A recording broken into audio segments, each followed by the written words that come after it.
પુણા ગામમાં પીર દરગાહ સામે ઘણા સમયથી રસ્તા પર ગટર લાઇન ઉભરાઈ રહી હોય જેને લઈ સ્થાનિક આપના કોર્પોરેટરો અને ભાજપના કોર્પોરેટરો દ્વારા કોઈ કામગીરી ન કરાતી હોવાના આક્ષેપો કોંગ્રેસ દ્વારા કરાયા હતા। તો હાલમાં રોગચાળો ફેલાઈ રહ્યો હોય જેથી તત્કાલીન નિરાકરણ લાવવા માંગ કરાઈ હતી। પુણા વિસ્તારમાં છેલ્લા 6 મહિનાથી ઉભરાતી ગટર સામે કોંગ્રેસ સમિતિના નેજા હેઠળ સ્થાનિકો દ્વારા વિરોધ પ્રદર્શન કરવામાં આવ્યું હતું। પુણા ગામ ખાતે પીર દરગાહની સામે આવેલા રસ્તા પરની Lakshminagar society, Krishnanagar society, Marutinagar society, Nirantnagar society, Sainagar સોસાયટીની વચ્ચેથી પસાર થતા જાહેર રસ્તા ઉપર છેલ્લા 6 મહિનાથી ગટર લાઇન ઉભરાઈ રહી છે। એનું પાણી રોડ ઉપર વહી રહ્યું છે।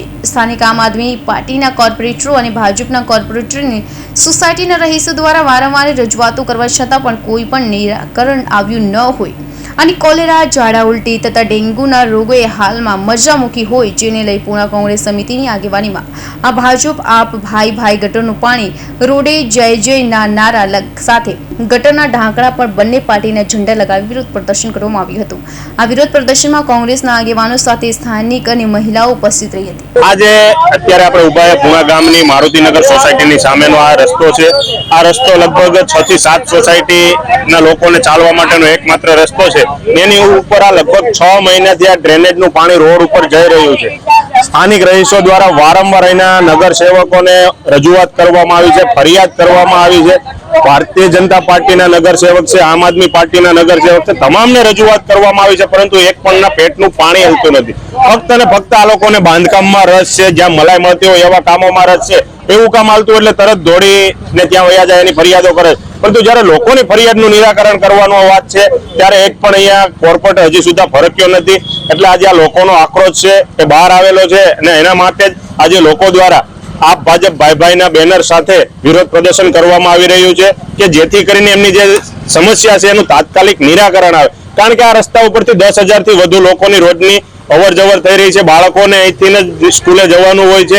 આ વિસ્તારની અંદર આજે ડેન્ગ્યુ છે, મેલેરિયા છે, ટાઇફોઇડ જેવા રોગોએ માથું ઊંચક્યું છે અને લગભગ ઘેરે ઘેરે એક પેશન્ટ આજે જોવા મળી રહ્યો છે, છતાં પણ આ લોકોના પેટનું પાણી આવતું નથી। ફક્ત ને ફક્ત સારી સારી વાતો કરી અને જાહેરાતો કરવામાં માનનારી આ સરકારની ભેગા આજે વિપક્ષ પણ બેહી ગયો છે। એટલે જ આજે આપ અને ભાજપ બંને ભાઈ ભાઈ તરીકે ઓળખાઈ રહ્યા છે।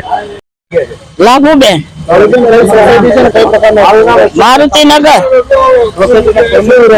વિરોધ આ ગટર નો છે, કોઈ ધ્યાન દેતું નથી અને છોકરા હાલે ચાલે ઉગાડે પગે જાય દુકાને તો માંદા પડે, ઝાડા ઉલટી ના વાસે તો જયારે તાવ આવે છે ધ્યાન દેવું છે। બીજી વાર ઝાડા ઉલટી છે બધાને તો પછી ધ્યાન દેવું પડે ને। આ ધીમું તો 15-20 દિવસ હશે પણ જાજુ થયું ત્યારે બધું આ કંપની લખાવી। માંગ છે કે ગટર જલ્દી આવો ને હારી કરો અને સફાઈ કરો। મારું નામ અશોકભાઈ। વિરોધાસ બાબતની આ 3 તારીખે રંજનબેન કોર્પોરેટર ભૂતપૂર્વક એને કમ્પ્લેન લખાવેલી છે। 3 તારીખે કોઈ સાહેબ કોઈ ડોકાવા નથી આવ્યા, કોઈ પૂછપરછ માટે નથી આવ્યા। આ 3 દિવસ સખત પાણી નીકળે પછી સાહેબ પાણીનો ગલ્લો છે મહારાજનો, એને કમ્પ્લેન લખાવી, ઓનલાઈન લખાવ્યું, ફોટા પાડી મોકલેલા તોય પણ આયા કોઈ ડોકાવા આવ્યું નથી એમ। એમ કોઈને વાત નથી કરી, એમ કોઈને નથી કે એમ ડાયરેક્ટ ઝોનમાં અરજી લખાવેલી છે।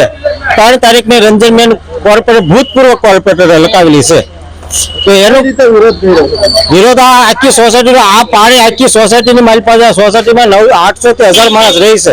છોકરા છે, હાલચાલ કરે, ઉગાડા પછી નાના છોકરા થોડી ખબર પડે આયા પાણી છે કે ગંદુ પાણી કે સારું પાણી ગમે ને કૂદવા માંડે, પછી રોગચાળો ખોટો ફેલાય છે ઘેરે ઘેરે। ડેન્ગ્યુ ના છે, કોઈ મચ્છર છે, કોઈ આ છે તે છે, બધા રોગચાળો ફેલાય।